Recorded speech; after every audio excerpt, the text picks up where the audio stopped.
A new subscriber. Prepare for battle. Trollord Games. Join the fray. Trollord Games. Join the fray. Are we live? We have arrived. What is it? It is January 27th, something or the other, 2026.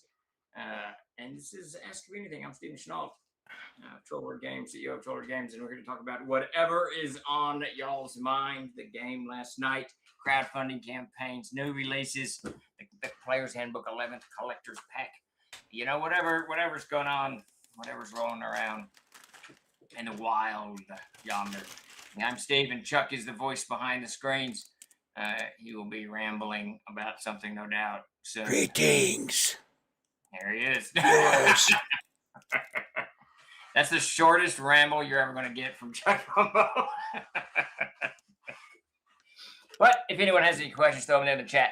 We will do our best to answer them. We will be cutting out a little bit early today. We've got to do a little bit of wrap up on Living Fantasy, and we only have a few minutes to do it. So we'll dive down here at about, what'd you say, 5:15, Chuck? Is that? Yeah. Yes, sir. Right around here. We got to wrap these guys up. Get them to the printers. Oh, Time look to at be done. Hargoth. You got your first awesome question of the day. Time to backer kid begin. So about the campaign that was supposed to start last week, and we moved it to this week. Well, we're moving it up to the 2nd, 3rd of February.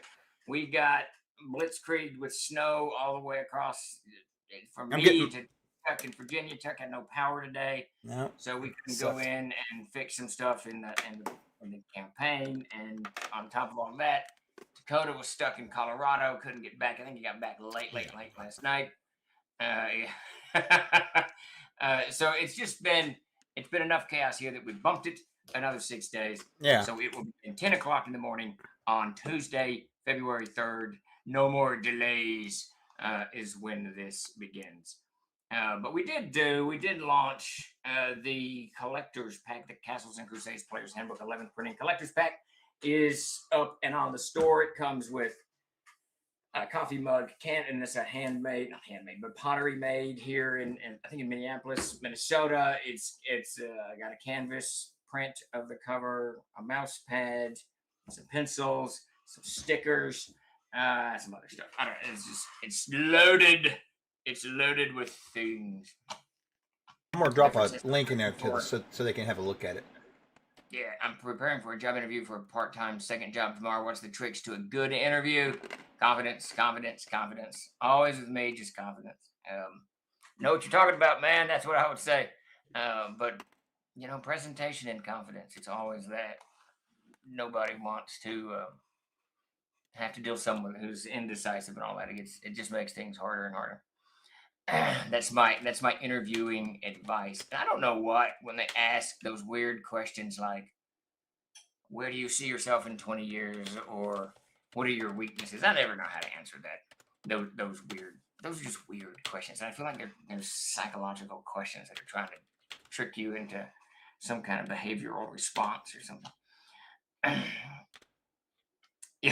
Yeah, it's Manfred. It just shuts down. We got about 6 inches, I think, and of course it sleeted for a while, and then it snowed for a while, and it sleeted for a while. So we got this nice, just a couple of sheets of ice with some snowpack between them. It's wunderbar. I got out. My wife's got a 4-wheel drive though, so I got out in that last couple of days. Managed to get a load of stuff to the post office. So some of the orders went out. Another batch will go tomorrow. Well done. The post office is closed. That's a Getting pain. I ready know to run a West Marches game using CNC. That's the way to do it. Telling you, that's the way to do it. We got any more questions pop up that I've missed, Chuck? Yeah. From KevCon, is there a timeline for when David will be done with the engineering ships book? Davis. I thought about that today, but I didn't ask him. We've got some other crap we're working on. I'll get that for you. I'll find out. You know what? Let's see if he's still on. It's probably about his time to peruse the news.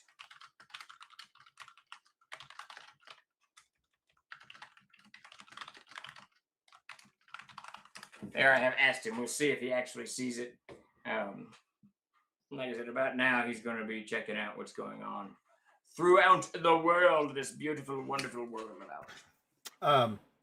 MJ Cook asks, any Good man. advice on how you would run the Eldritch Goblin Tooth Man in the Winter's Bite? Yeah, that's a good question. I'd like to know that too.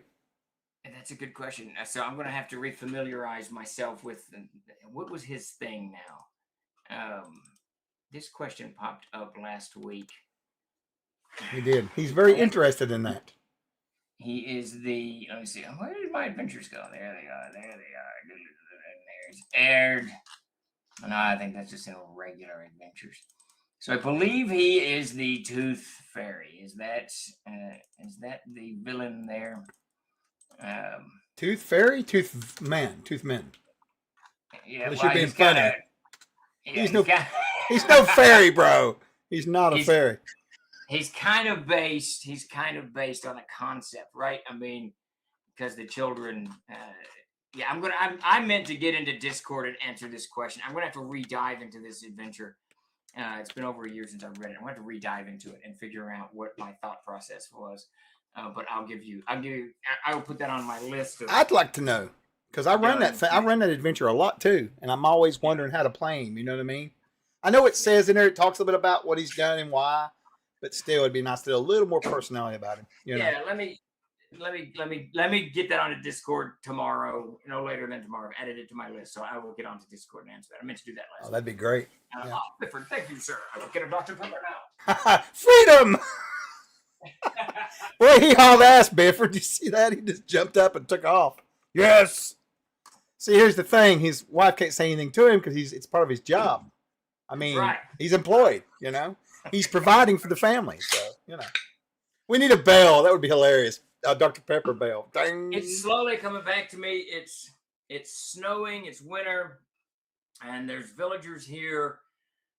There's blood in the snow, and a little girl's been kidnapped. Right? Yep. You're right. It's slowly tumbling. So the Eldritch. I can give you this, because I want to reread what I wrote. But so the Eldritch goblins are, each of them they're immortal. They were dwarves at one point, and Orandul found these dwarves in the wilderness way in the days before days, and spoke to them. And when he spoke to them. Once he encountered them, he kind of knew who they were. He would either watch them or read their minds or what have you.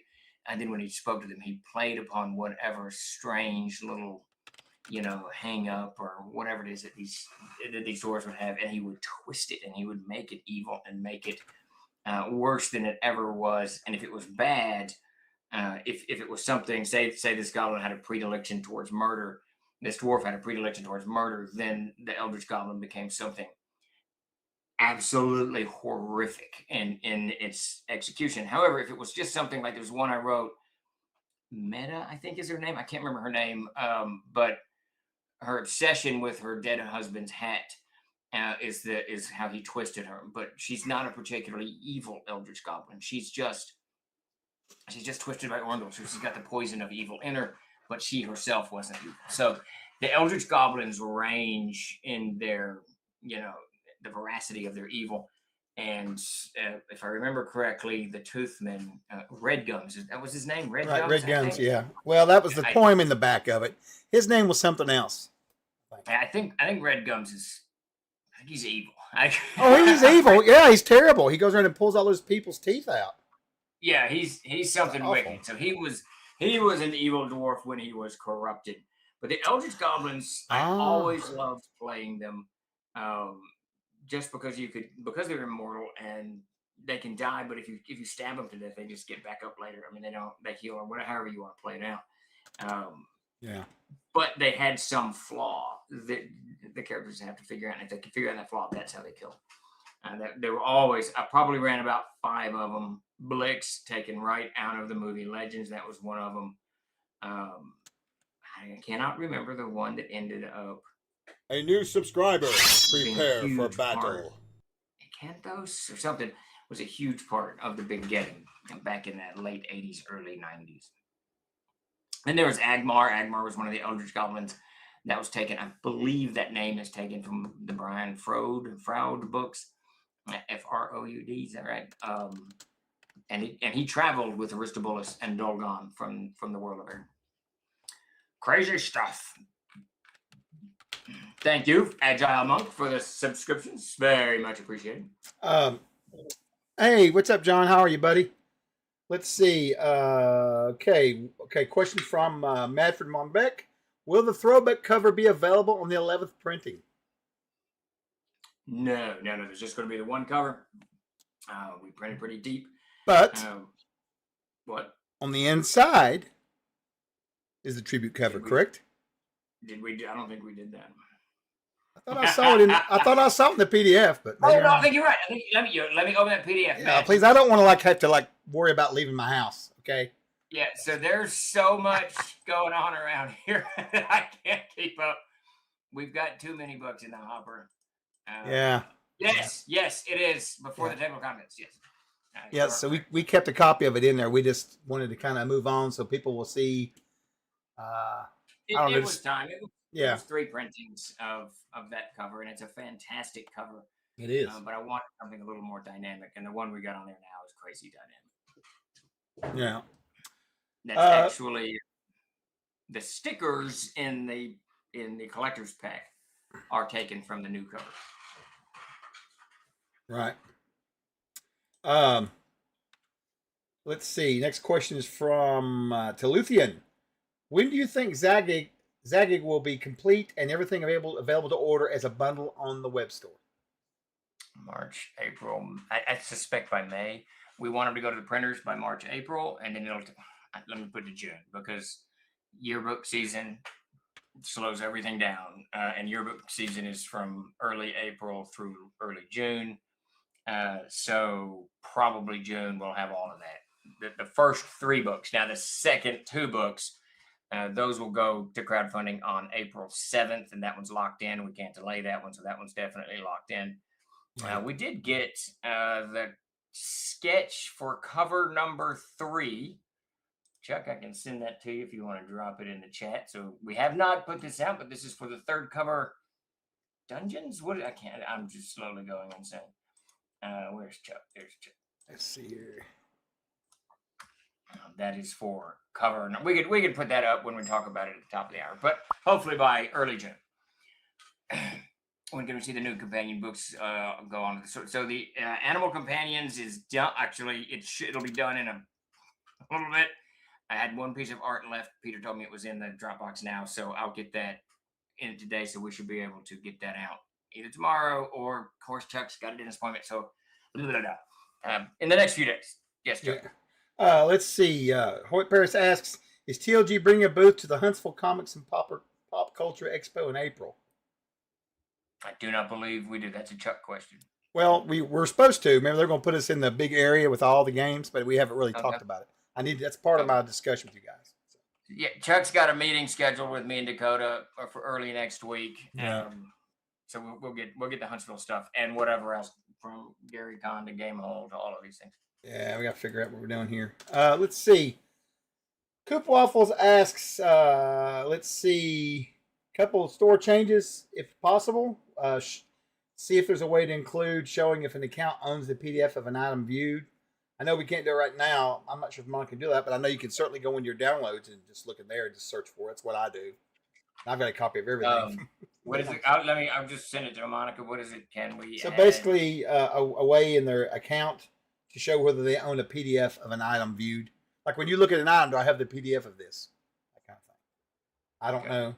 That's something to thought about. The other thing was that he asked about was possibly some ringtones or sound effects up on the store that you could either download for free or buy cheap. Oh, that'd be cool. Yeah, that'd be kind of cool. Let's see. Manfred asks, will the throwback cover be available on... Oh, we've already asked that. That's weird. I got ahead of me there.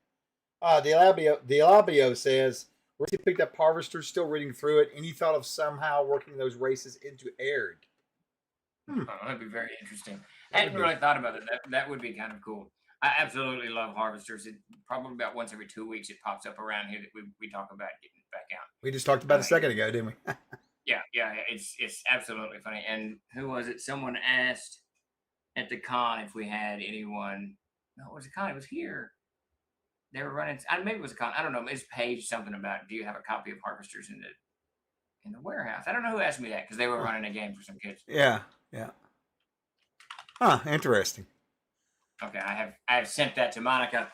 The ringtones would be badass. If you get Davis's voice as a ringtone, We how could do cool some is cool shit with it, actually. I didn't thought about that. Now that's out of the box thinking. I like that. Have us do special ringtones.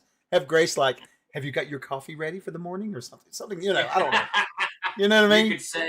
could say, when the boulder flat in, join the fray. Right? Right? Have Jeremy saying, I love the dark and fold. Oh my goodness. Let's see. Coop says, perchance, over a canvas book cover with latest printings art can occur. Now, Coop, there is a canvas of the latest art in that collector's pack. Unless you're asking about something else, I'm not sure. Yeah, if you look at that collector's pack, it's an 18 by 12 canvas print of the new cover. Yeah. Let's see. Wolf Alone says, will there be updated covers for the CKG and M&T as well? Not anytime soon. We had just reprinted all of those. So it'll be, I say that the CKG is blasting through like crazy. We went really deep on the monster book, but the CKG, we're blasting through it. So probably, when we reprint, when we do, what are we on now on the CKG? 6. When we do the 7th printing of CKG, it'll have a new cover for sure. Oh, I see what you're saying. Yeah.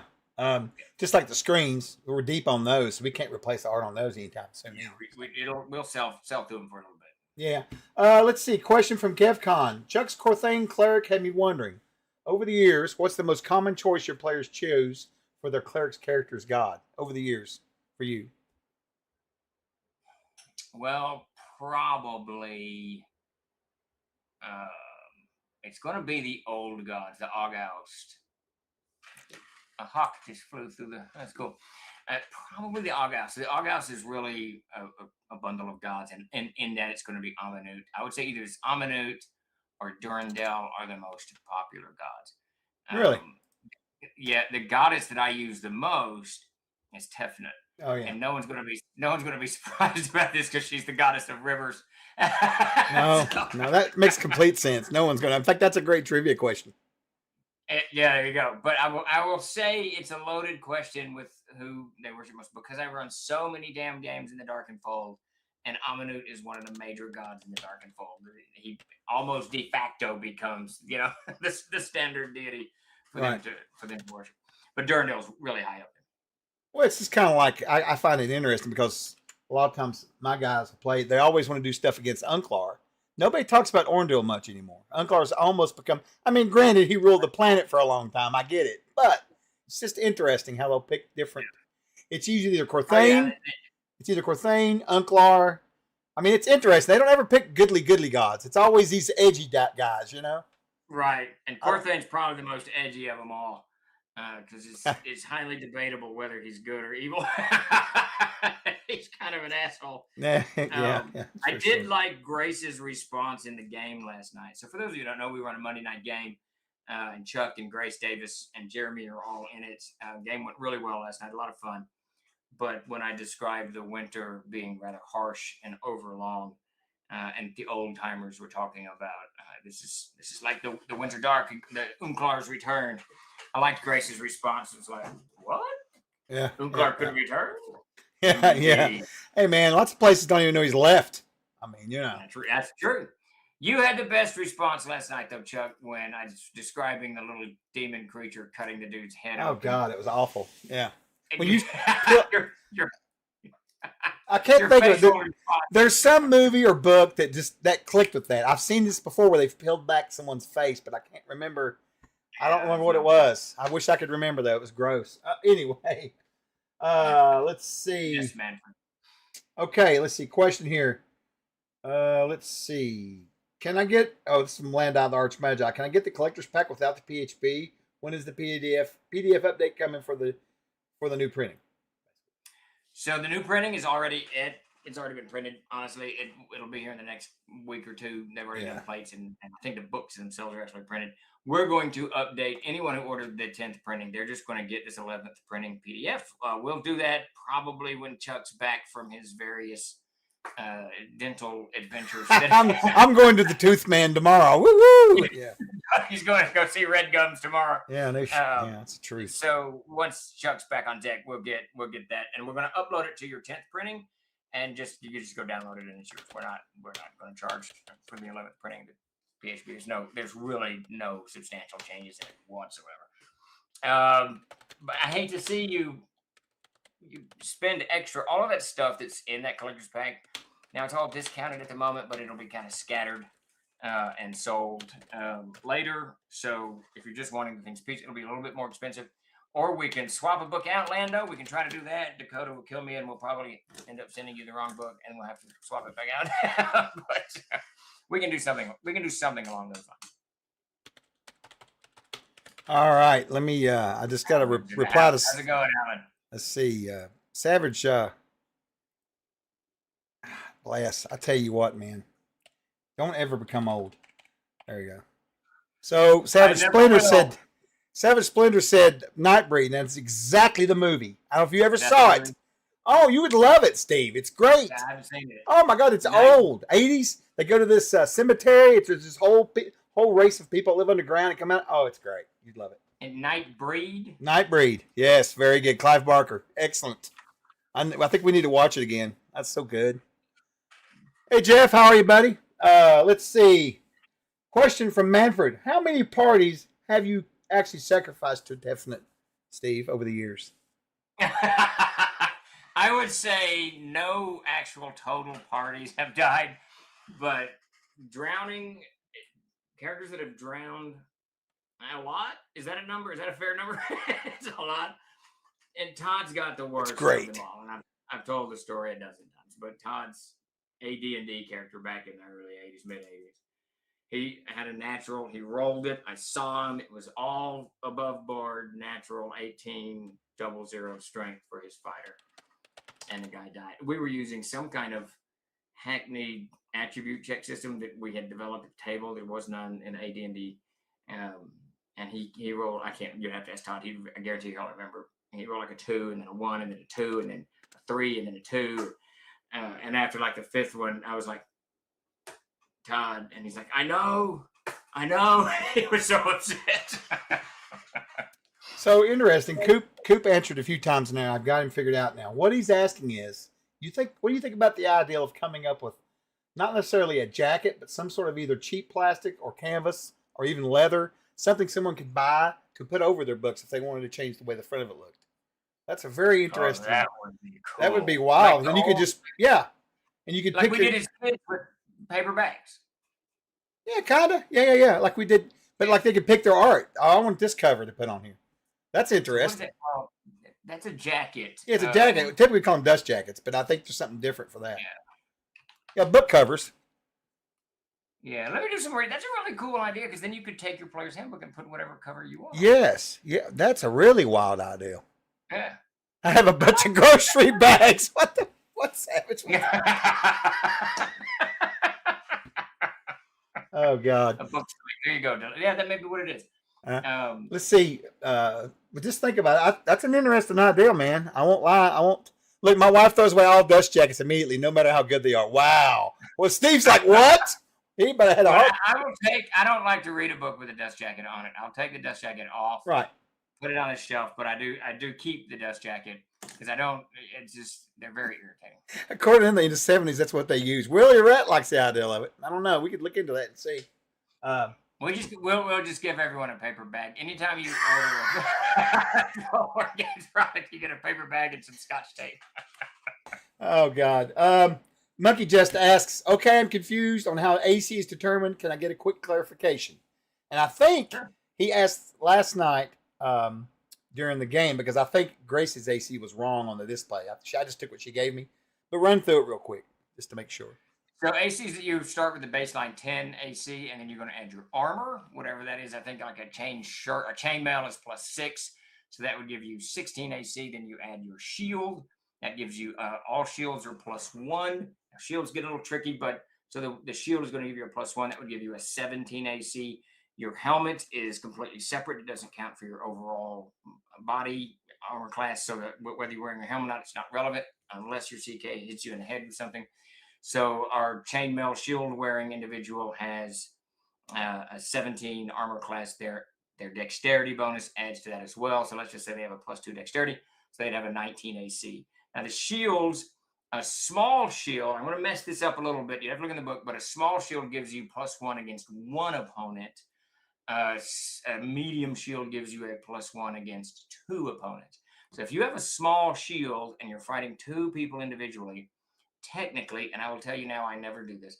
Technically, when the one swings at you, your armor class, it would be in this case 17 or 19, and in the other one it would be 18 because the shield only covers half of your side. So it's base 10 plus dex plus armor plus shield. Yep. Let's see. Wargate Gaming says back in the 80s and 90s there were plastic dust jacket clear that you could fit inserts into for things like character sheets, game mechanics, etc. That's got to be out there somewhere, man. Yeah. Andrew Gironda says more box sets. I bet the CZ one will be amazing. Laws the Eye Wizard does amazing cheap cardboard boxes. I have one in front of me right now. They're somehow beautiful. Laws the Eye Wizard. I shall check into that. Yeah, we use Brymar Publishing out of Ohio. They're a great little company. Yeah. And that's who we'll probably use for Castle Zaggy. Yeah. Let's see.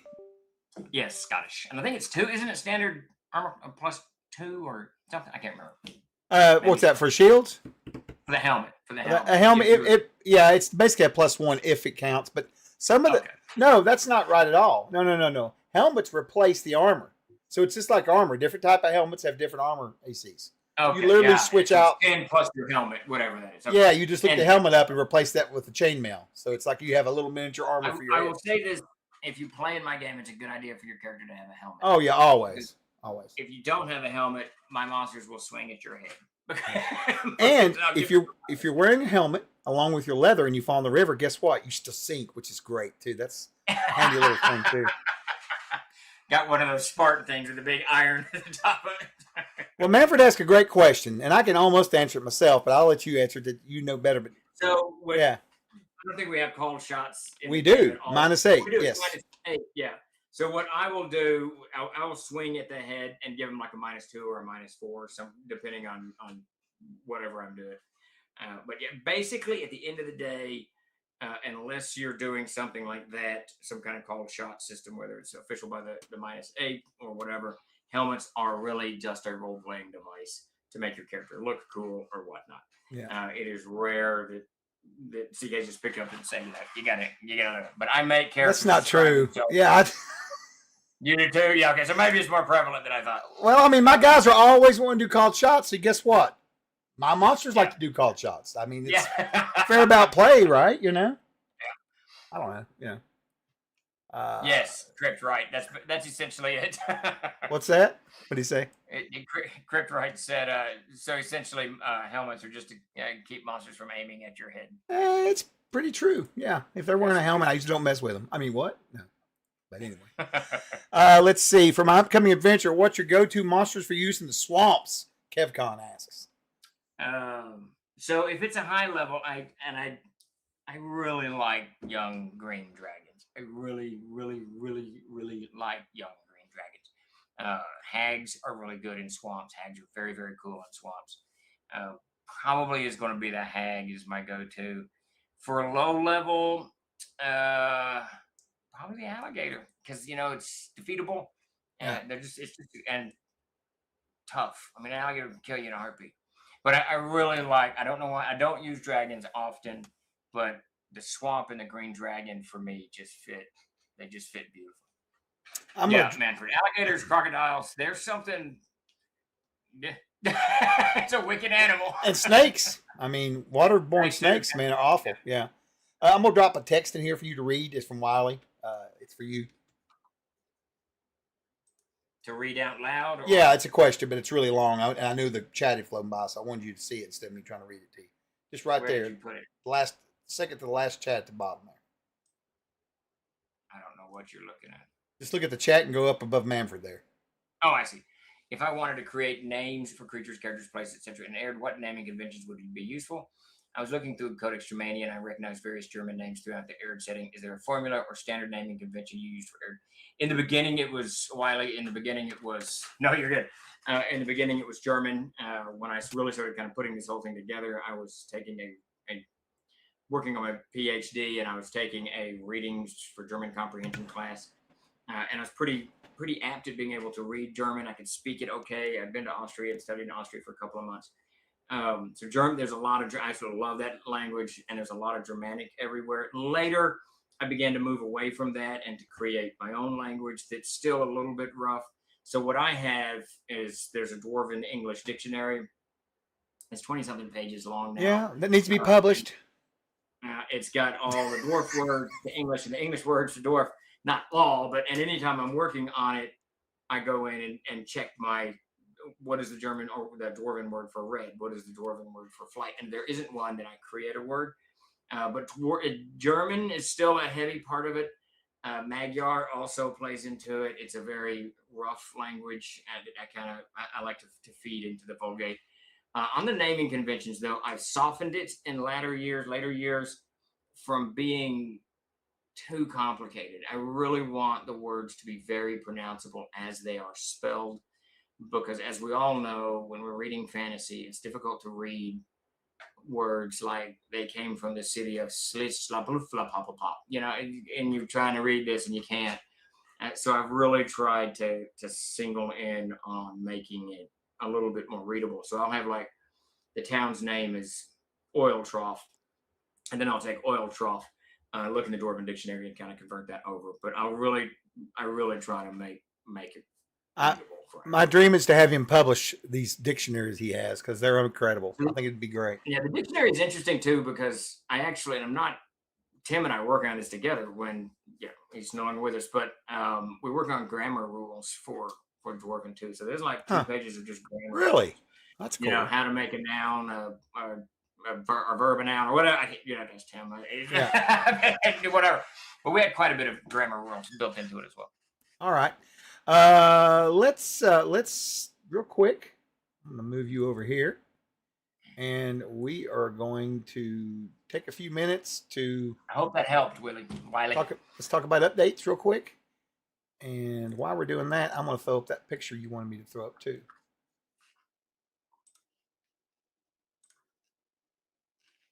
What are we doing? Oh, we got to do updates.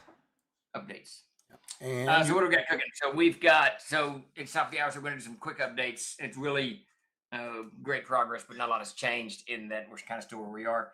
The Adventure Spellbook will be launching on Backer Kit on the 3rd of February. So look out for that. Go sign up, please, if you haven't. The Castle Zaggig Part 2 will be launching in April 7th. Back to the ones that we're working on now, the Gygaxian Fantasy Worlds, which we renamed, and I can never remember, the World Builders Archive, I think. Yeah, I'm starting to switch back to GFW too. I just noticed. I'm like, it's just so easy. But so we are all the art stuff. We're deep into layout on all of the books. Most of them are done. I want to say Pantheons and Essential Places. He's wrapping up Cosmos Builders probably in the next day or two. Yeah. Chuck and I are scrambling, trying to get as many of these out to you guys as we can. In some of their format. The first 3 of the World Builder Archives, we've already kind of begun the printing process of that. We're going to release them in the morning to everybody. We've been given kind of an extra week of looking them over. So if you get them, check them out. Let us know if you see any formatting mistakes, because the snow hit Missouri as well, and everything's slowed. So we're not going to upload until next Monday, Tuesday, or Wednesday to get those things into the hopper and start printing the GFW stuff. That brings us to Castle Zaggig. We're almost done with level 2. It needed some fine tuning. Level 3 and 4 mostly written. All of these things needed some fine tuning. There was a little bit of miscommunication from me to Mike. We sorted all of that last week, and he brought Jeremy on board and a guy named Chase. So we're all kind of hammering this thing together. It's moving at a very good pace. We got the cover for the sketch for the cover for the 3rd volume is right there. Chuck's put that up. That's beautiful. That is directly from an encounter on level 2. Just look at that. That picture's crazy good, man. It's absolutely insane. Jason is just through the roof. I don't even care if that's ever colored, honestly. Yeah, that's the thing about it. Stuff is black and white is fantastic. God. And the Adventurer's Backpack. So you should get Companion and Rune Lore this week in PDF. Again, the snow slowed everything down. We were supposed to start shipping this week, but now we're all gummed up. So we'll try to get some out Friday. Chances are it'll be next week before we start shipping the Adventurer's Backpack. It is in. It looks insanely fantastic. The Fillions are in. The backpacks are in. Everything is in. So it's really just a matter of the snow melting and us getting caught up, because now Dakota's 2, 3, 4 days behind in the print shop. Me taking vacation. It's just a mess. So backpack should start shipping next week. And I think that's it, right? That's all we got. That's all we got floating. It's got we got floating. Let's see. Do Jason and Peter take commissions for art? I am not real sure about that, Wiley. Peter probably would. Jason doesn't really. I mean, he might. Wiley just send Chuck a text or me or whoever, and then we'll get you. Jason, he's not on social media. No, he's nowhere. He's nowhere to be found like that. Yeah, I don't think he's even his website he used to have is even up to date anymore. You know what I mean? He just works away. Yeah.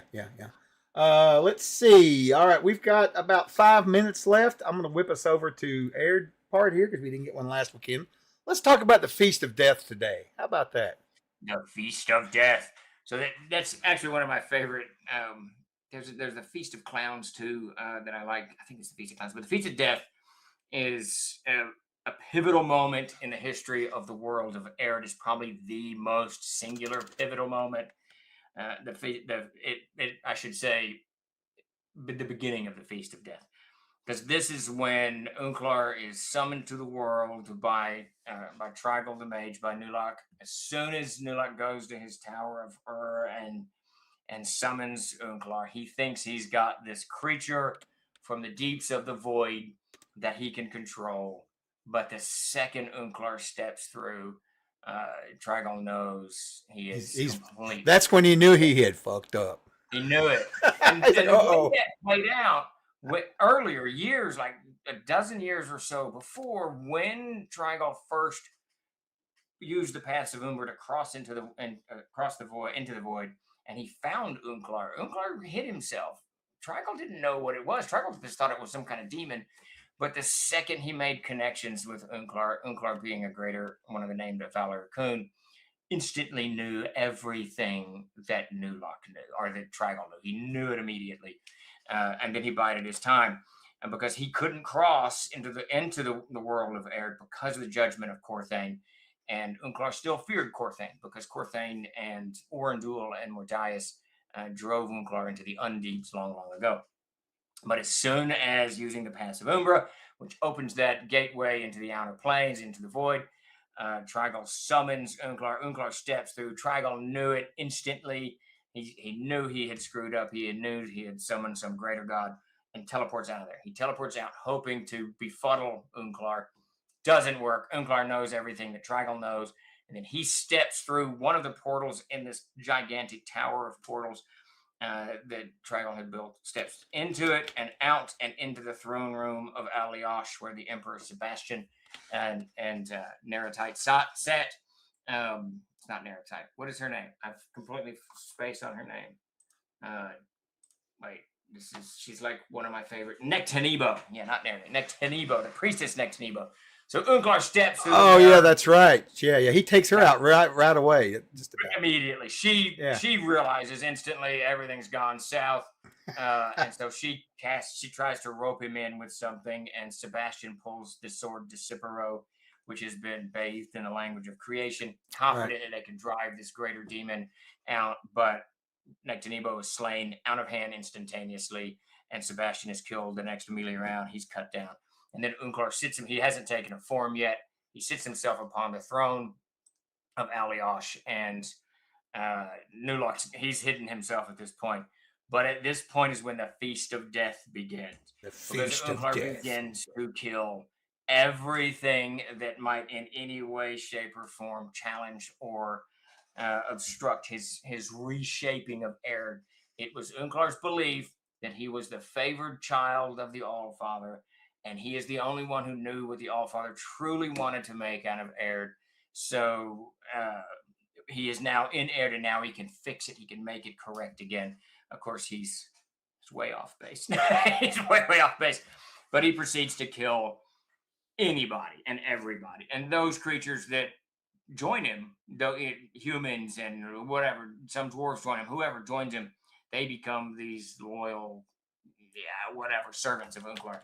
But the Feast of Death is the next, it's like 40 years, I think it lasts, where he just kills. No, it's 60 years because it ends, I believe the Feast of Death ends in the year 800 with the death of Robert Luther. Yeah, so the Feast of Death is just this long butchery war that spreads across Aihrde for many, many decades. All right, so I know we've got to go. So did Unclar track down Trigal? Oh, he more than tracked him down. He took him over. He actually used. So Trigal, what was his name? Malazor. Mon Morg is one of them. Then there's the other one. No, the wizard Trigal. His other name he took changed. It's Malazar. It's Mongoth. There's a whole bunch of them. He's got a bunch. The Valgareth is one of his names. Yeah. Kevcon. So Trigal tries to hide himself, but Unclar finds him and he roots him out. And for that, I think it's like the first 200 or 300 years of Unclar's reign, Trigal is kept next to Unclar like a pet monkey. I mean, because he was his voice. It was his voice, and Trigal, he knows everything. He has spent centuries studying everything. So Unclar kind of needs him. He kind of needs to know what all of this crap is going on, who's powerful and who's not. But then Trigal, being Trigal, begins to fool Unclar and convincing him that he needs him. So after so many years have passed, Trigal begins to rise to the point that he's really the voice. He becomes the voice of Unclar, the seneschal of Alstrag. And he ends up treating Ursel, these lands here, as his own fiefdom. So within about 300 years, Trigal's back on top, sort of. He's second dude. So here's a funny one for everybody. We got to go. I know we got to go, but I'm gonna put this in the chat. I'm gonna count to 10. If anybody can guess this, I'll give you a code on the store. Okay. What was the very first reference used in the Codex of Aihrde for Unclar? What was he called? He didn't go by the name Unclar. He wasn't referred to as Unclar. Anyone know? I'm going to count to 10. 1, 2, 3, 4, 5, 6, 7. These are hilarious. 8. Oh, Diablo got it. The darkness. Yeah. Very nice, Diablo. Very nice. Hey, reach out to me. Send me a DM in Discord. I know you're on there. And I'll get you a code. That was awesome, baby daddy. So as a point of trivia, the two biggest influences in Aihrde is Tolkien's Silmarillion and Ridley Scott's The Movie Legend. Yep. And if you look at, and that's where the word darkness comes from, because that's what the devil's called in Legend. Is it Legend or Legends? I can never remember. Legend. Legend. And darkness, that whole treatment of darkness in Legend is beyond. Yeah, the darkness. Oh, it's great. It's great. I watch that movie about every year or so. Oh, do you? Yeah, we watched it not too long ago. Actually, we watched it because she was like, "Good deal, that's who? That's Tom Cruise." It's like, yes. I know, it's crazy, isn't it? It's weird. I'm sure he probably doesn't watch it much. All right, we got to get out of here. I'm gonna be in trouble. So, everyone, thanks for hopping on and watching us. Grace will be back tomorrow night, maybe. I'm not sure if she's got her internet fixed yet or not. And then I'll be back. Okay, and then I'll be back maybe Friday morning, just according to how much my teeth hurt from being pulled. I won't promise you guys. I'll try, but we'll see. All right? Anyway. Yes, Tim Curry and Tangerine Dream. Fantastic soundtrack. They got great music, if you just Tangerine Dream in general. Yeah. And Tim Curry knocked it out of the park. Oh, my God. It's great stuff. All right, fellas. All right. Ladies, gents, thank you very much, everyone. Have a great evening, everybody. All right. Peace.